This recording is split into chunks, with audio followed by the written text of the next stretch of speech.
anyone who made it in by being online, or all those people who couldn't make it just now and then decided to watch it on YouTube later. My name is Emily Quarles-Mowrer, and I'd like to welcome all of you to the Unitarian Universalist Fellowship of Pottstown. This morning, we are grateful for all the gifts we've been given, and we are carving out space here in our hearts.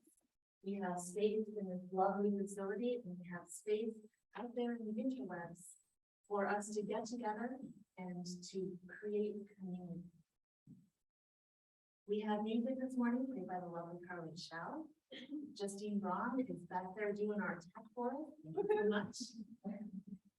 And for over 50 years, we've been a liberal religious voice in the Pottstown area. As UUs, we believe in reason and we believe in wonder. We believe in honoring the people who came before us. We believe in holding on to the teachings that speak to us. And we believe in exploring our way into the future. We believe that no one is outside the circle of justice and compassion. We hope your spirit and your heart and your minds are touched this morning as we commit ourselves once again to our 7 guiding principles. We come together on Sunday mornings, not because of a creed, but because we promised one another that we will be supports in a spiritual journey. Our services are very different every week, but the loving kindness in these walls is always the same. Whoever you are, wherever you are, whenever you came to see us, we are so happy that you came to see us today. And now it's time for announcements. If anyone has an announcement, you can come on up to the front and you can share your announcement. Remember to introduce yourself just in case. That's true. My name is Miranda. This is Miranda. Then I am Miranda. And I'm here to remind you that next Sunday is the last Sunday to remember to bring paper towels or noon cleaning cloths for the Pottstown cluster. When we support, we help with housing and we help with food. So donations go in a big basket for the food. Thank you.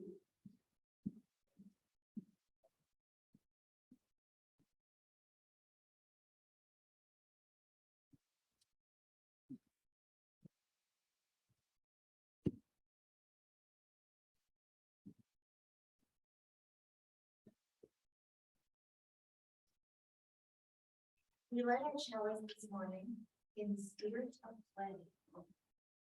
The words we think on this morning are by Melanie Davis. She says, under the right circumstances, playing with fire is a delight. Imagine being gathered around a fire pit as the crackling flames invite us to sing and dance and roast a marshmallow or two.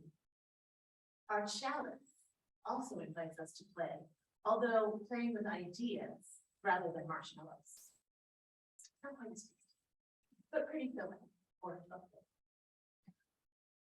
The flame encourages us to explore who we are, who our neighbors are, and where we are on our spiritual journey.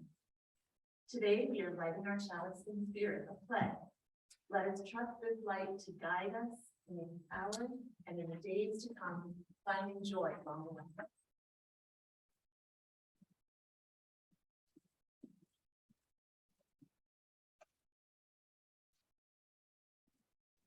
Now is the time for our shine.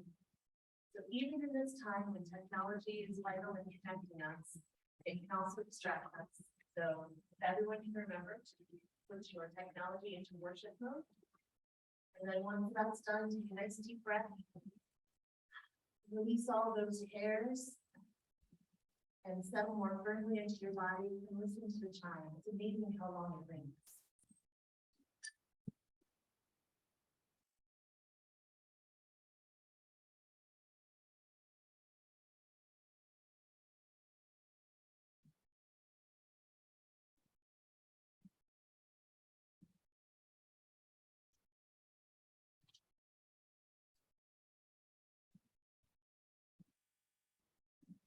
Our opening words this morning are by Reese Williams.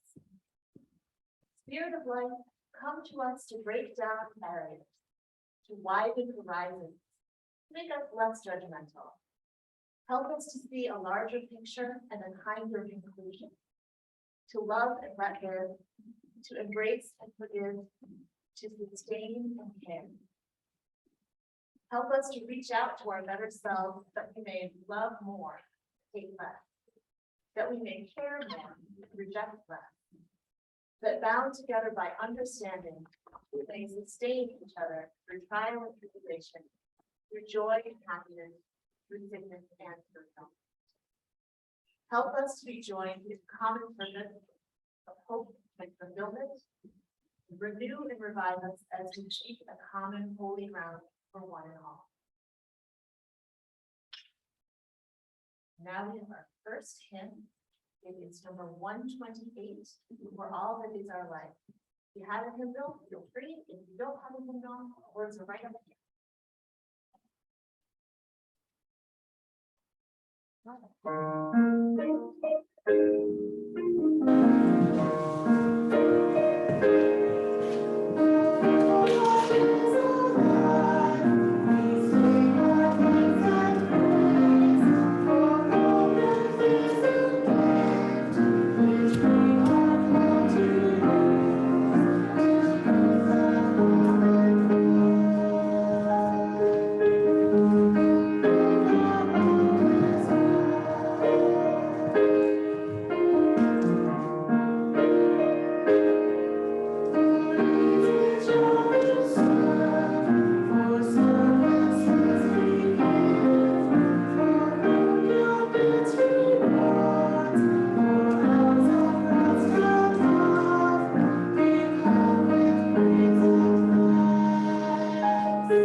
So whether you are young in spirit or you are young in body, you're welcome to join us in the front of the sanctuary.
Good morning, everyone.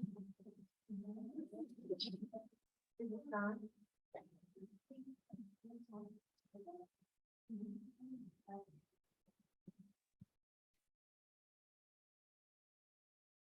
Good morning, I'm Miss Ruby, and I have this story for all ages this morning.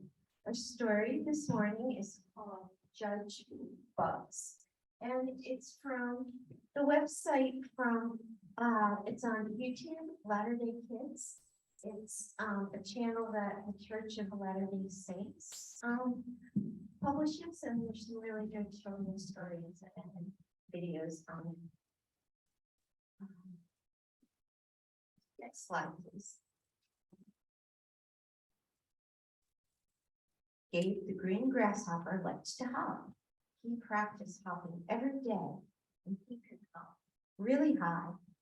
One day when he was hopping, he heard another bug say something to him. You, said the other bug. Said Gabe the green grasshopper. The other bug said, you're a grasshopper and you're supposed to be green, but you're not green, you're red. Oh no, I'm red, said the grasshopper, but I thought I was green.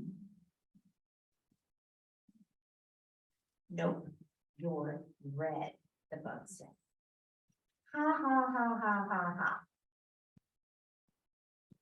The green grasshopper was sad. He hopped away. But soon he heard another bug say something to him. Hey, you, said the other bug. Said Gabe the green grasshopper. The other bug said, you're a grasshopper and you're supposed to be green. But you're not green, you're purple. Oh no, I'm purple, said the grasshopper, but I thought I was green. Nope, you're purple, the bug said. Ha, ha, ha, ha, ha, ha. The green grasshopper was sad. He hopped away. Then he heard another bug say something to him. Hey, you, said the other bug. Said the green grasshopper. The other bug said, you're a grasshopper and you're supposed to be green, but you're not green, you're, what do you guys think? Blue, you're blue. Oh no, I'm blue, said the grasshopper, but I thought I was green.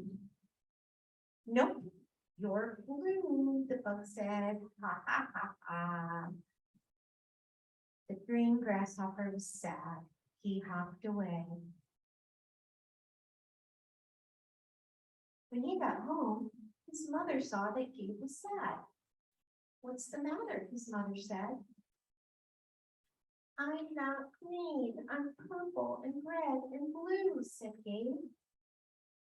You're not purple and red and blue, his mother said.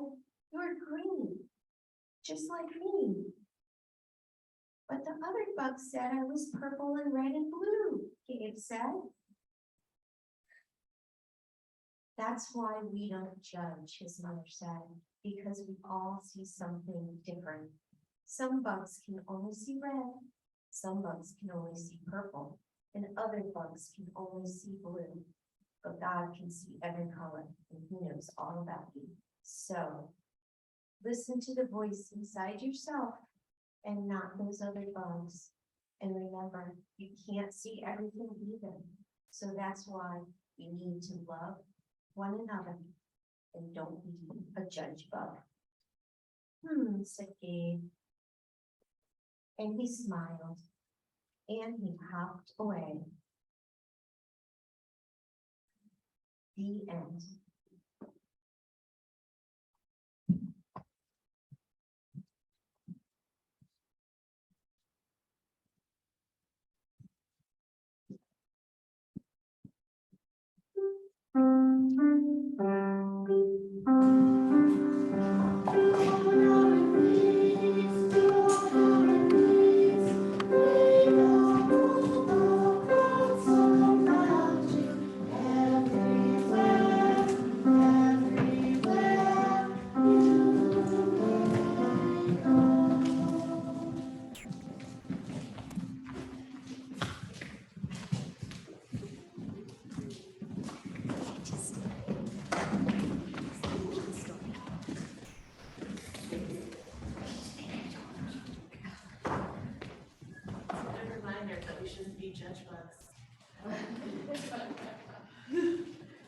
Now is the time in the service where we also remind ourselves that we need one another to survive. Bills don't stop even when it seems like they should, even when the world is slowing down, even when inflation goes up, they get bigger. So right now we will pass the basket. Make it more comfortable for you. There's a donation link online instead. And whatever you can do is wonderful. And if there's nothing you can do this week, then we welcome you just for being here.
Thank you so much for your generosity received from my club.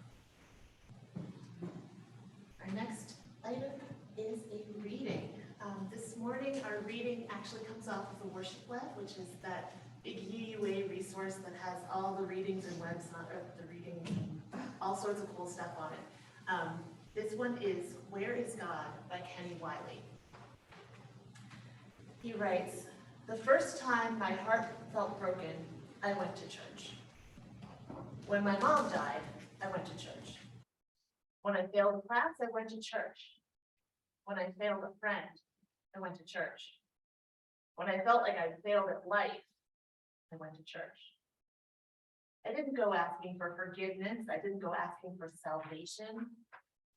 I went to church, a Unitarian Universalist church, to be reminded through hugs from friends, through awkward interactions with strangers, inspired messages from leaders, that no matter how down I feel, I still matter. I still have worth. The God I believe in says, whoever you are enough. Whomever you love, you are enough. Whatever your race, your ethnicity, you are enough. Whatever your economic class, you're enough. Whatever your gender identity, you're enough. Whatever you do for a living, you're enough.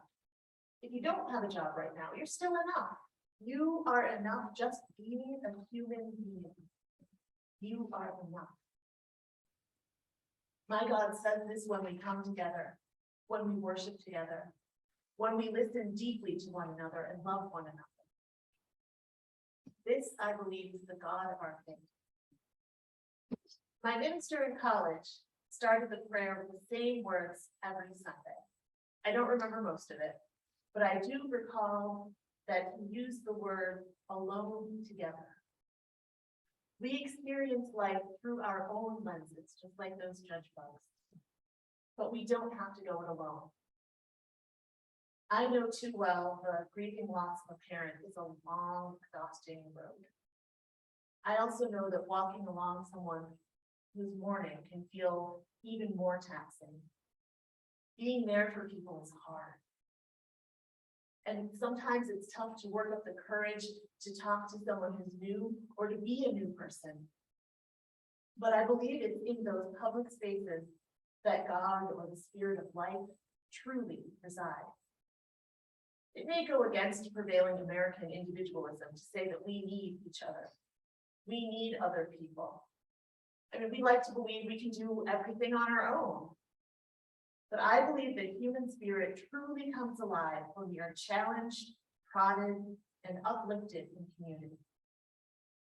In the days after my mom's death, I empathize with him here because I felt the same. I felt like hiding. Doing so would have been perfectly okay. I decided, though, to go to church. My friends went with me, and my community held me up, as well as my family. Being in community was harder than being alone, but it was what I needed. I needed to sit in the sanctuary with my UU friends. I needed to sing the hymns and hear the people singing around me. You know, even if we don't go to service every Sunday, I think we need to show up somewhere. We need community. I believe living out our faith requires interaction beyond our own selves. I believe it calls for community. I believe that is where God is. Through covenant with others, we reach God, and we know we are enough. We strengthen our souls, and we increase our capacity for love and understanding. And now we'll come together and sing number 403, Spirit of Life, of Truth and Power.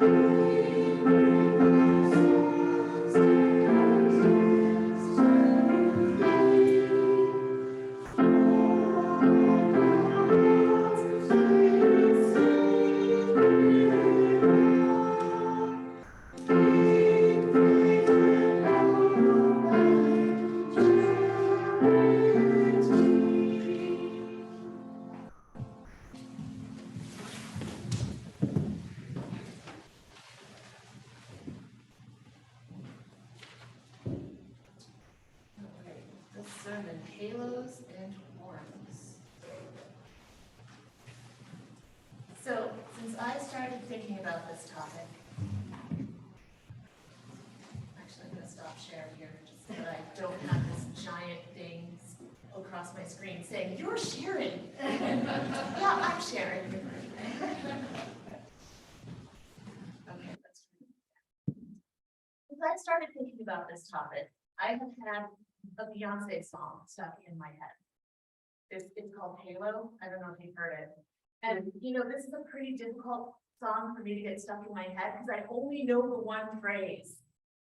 I can see your halo, and it just keeps playing around and around and around and around in my head.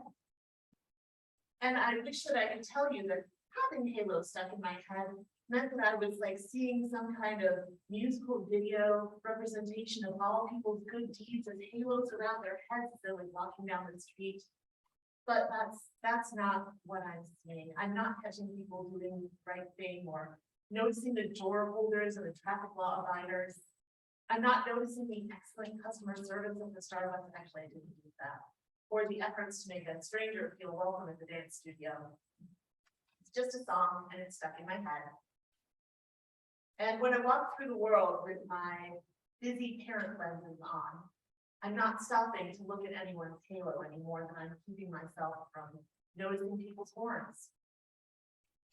Because you better bet that if somebody cuts me off in traffic, I'm noticing their horns.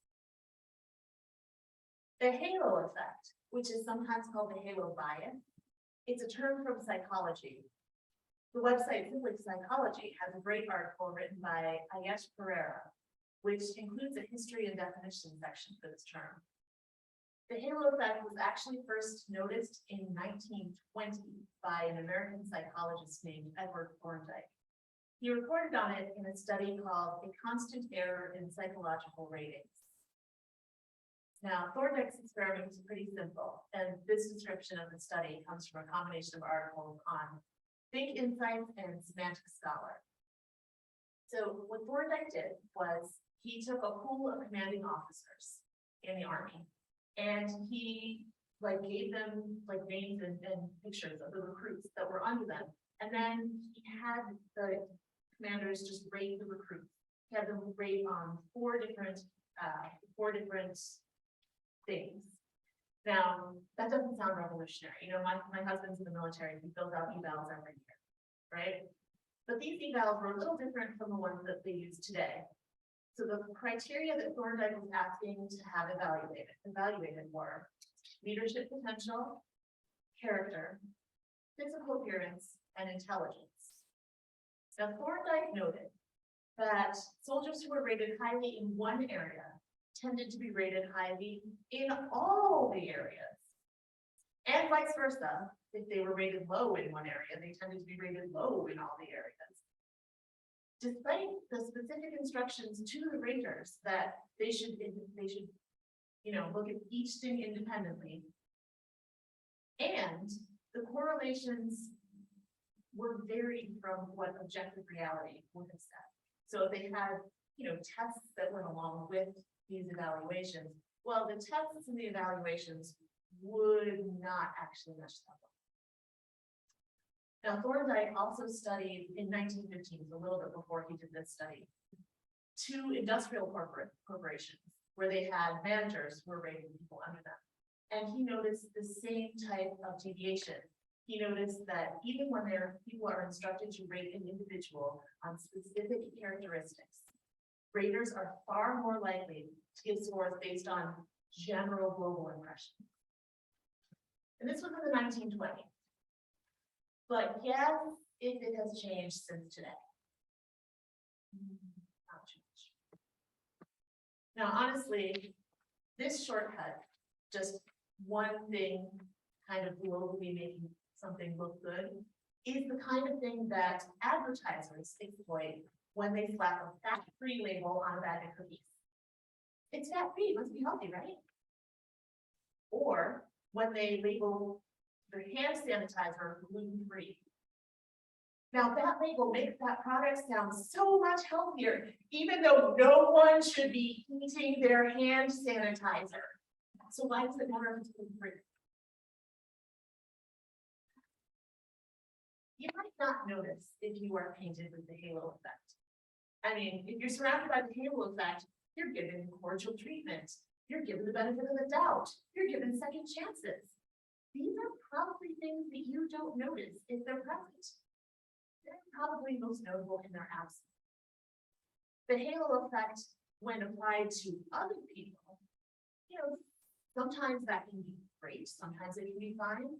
Sometimes you're judging somebody on one thing and it leaves you open to a little bit of shock when they don't live up to that halo. Well, the halo effect is balanced by the horns effect. The horns effect is basically the opposite of the halo effect. That same Thorndike study found that soldiers rated negatively on one trait are rated negatively globally. Now, Crystal Rapole, writing for Helpline.com in 2020, describes the horns effect as a snap judgment made about someone based on a single characteristic for which you have negative association. So it doesn't have to be something that's objectively negative. It can be any particular thing, but if you have had a bad experience in the past. So for example, I have a snap judgment against all fruit leathers because when I was 10, I ate probably 2 boxes when I was on my uncle's boat.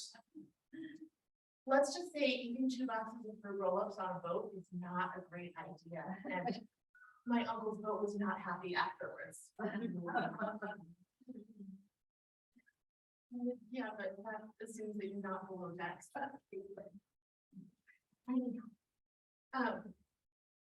So you can see why I'd be more worried about the horns effect than the halo effect. I believe that people are trying their best and they're doing what they can. And the halo effect is an extension of the belief that people are doing their best and they're trying to do what they can. And I think of it as knowing one good thing about somebody and then giving them the chance to show all the other good things about them. And sure, making a judgment and seeing the evidence that supports it, well, that's a confirmation bias. Okay, I'll give you that. But I truly believe that people are basically good. And if you give kindness to people and expect kindness in return, you're almost never let down. People want to be kind. But the horns effect is when someone judges you and looks down on you and has negative expectations of you before they even know. And in your own life, I'm sure that you can think of examples of that happening. Just as there might be a teacher who believed in you and whose support led you to do better than you thought you could, I'm sure you can also think of a boss whose constant criticism undermines your ability to do your job. Or maybe vice versa, maybe you had an awful teacher like me, I had a bad experience one year.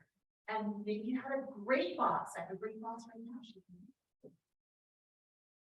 Maybe you can remember a stranger whose reactions to you made you feel uncomfortable or made you feel like you were under a microscope. Maybe you can feel like you were uncomfortable around somebody and you were putting their actions under a microscope. Because where there are halos, there are also warrants. Now, I may have told you guys this story before, but it stuck with me, so I'm going to tell it to you again. When Lorelai was in pre-K, Cordelia and I, one day, we stopped at the library. Just, we had a little bit of time, we had gone to like Giant or something. And I didn't want to go all the way home and then come all the way back to pick Lorelai up. So we stopped at the library, we were just tooling around in the basement where the children's department was. And this woman stopped me and she was like, so I noticed you were here and I just wanted to reach out and say, if you need any food support or if you need any like resume building support, there's a lot of resources in the library that can help you. And I was like, oh, thank you so much. It's such great work that you're doing. But I don't want to talk in finance voluntarily so that I can raise my kids. And I'm picking my child up from a really expensive preschool right now, and I have to go. So. Yeah, I was not planning to send out a resume until both my kids were in school full time. And so the thing that really stuck with me was that day, I hadn't bothered to dress up. I was just going to Giant and going to get my kid. I was wearing my favorite hoodie with the holes that I had pushed through the sleeves so that they would actually be long enough to cover. And it was like a hoodie, it was tagged on the edges, saying I'm wearing it forever. Do you think I ever wore that hoodie in public again?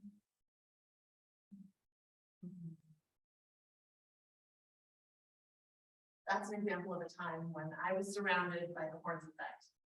I was not dressed nicely.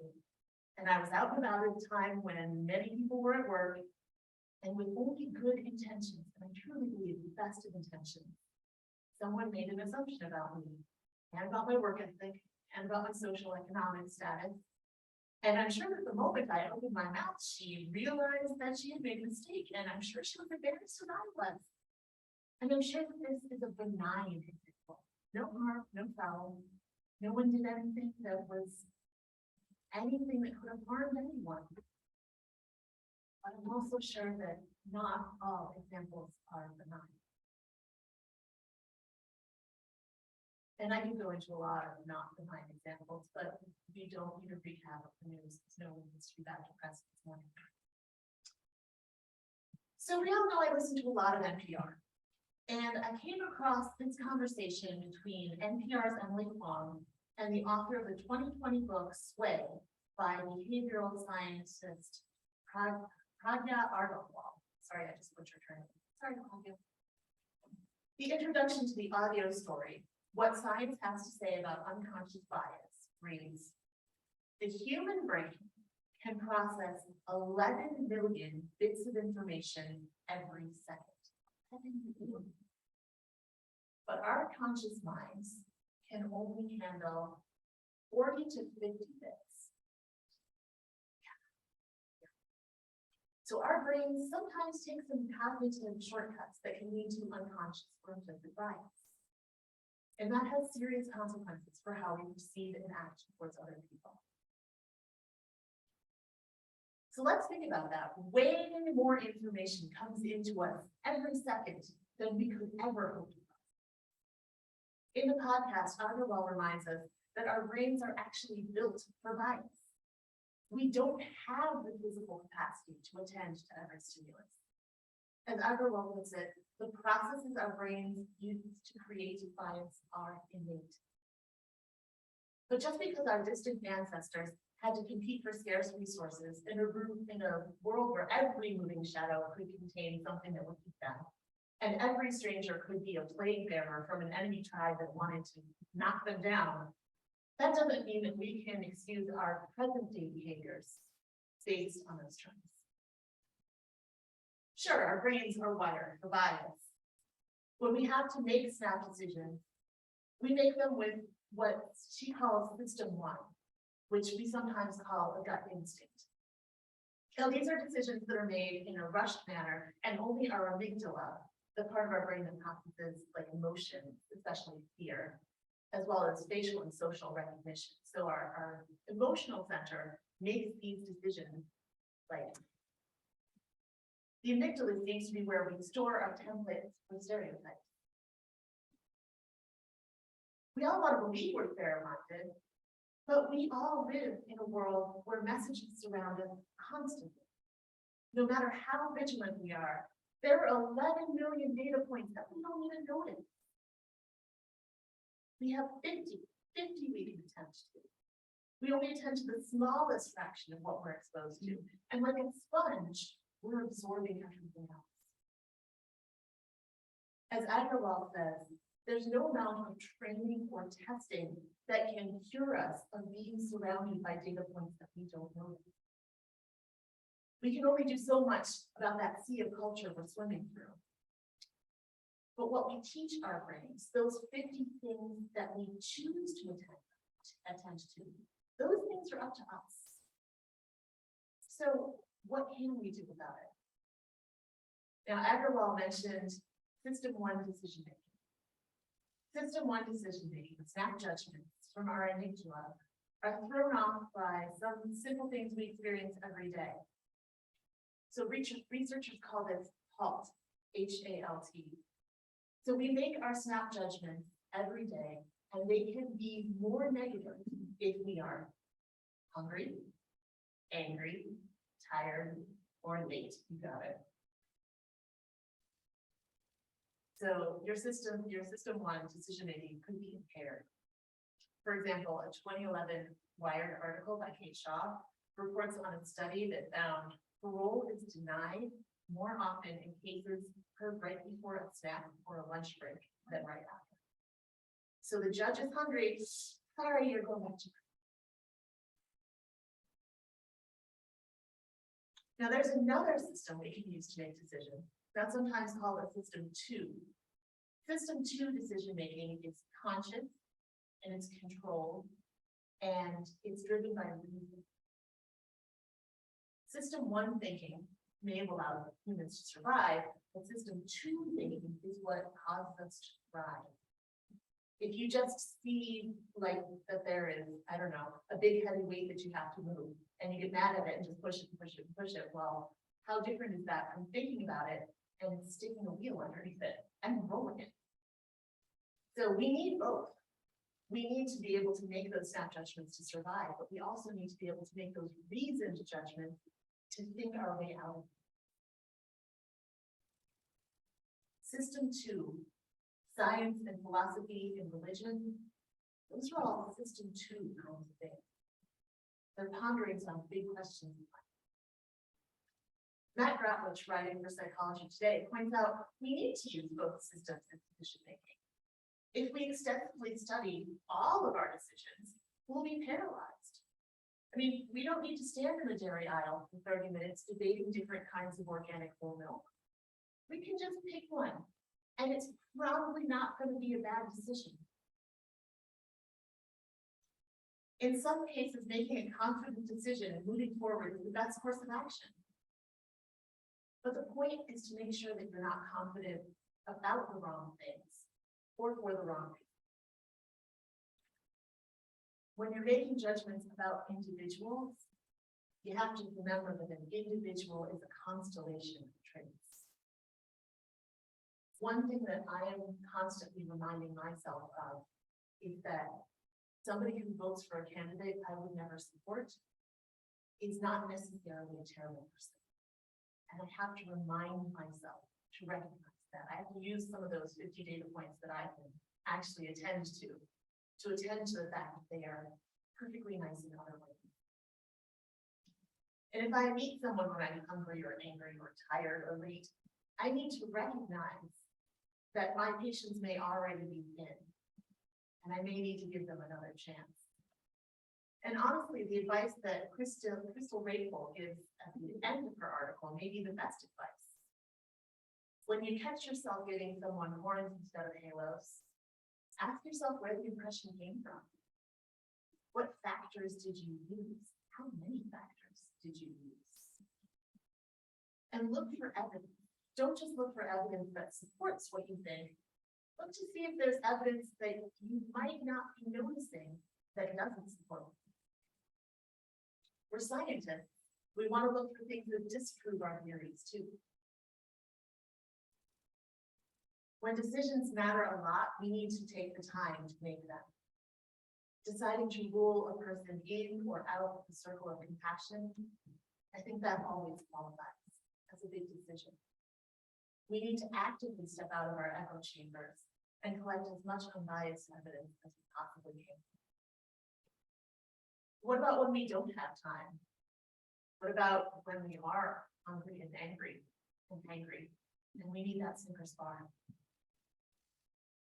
What if all we have is a shortcut? Well, in that case, maybe Beyonce has it right. Maybe I can just walk around singing, maybe I can see the hero to everyone I meet. Because one of those hardwired things in all our heads always shows us more of what we expect to see. So if we go out looking for halos, maybe that's all we want.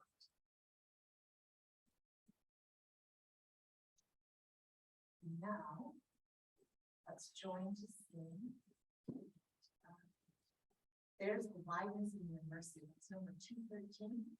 And I'm going to put it up here on the screen for us.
Extinguish our chalice.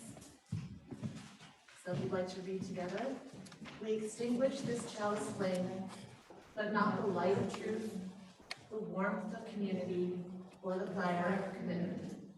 These we carry in our hearts and in our hands until we are together again.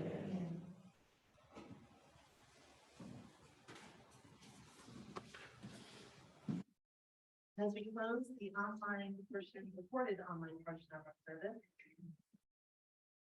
Jean and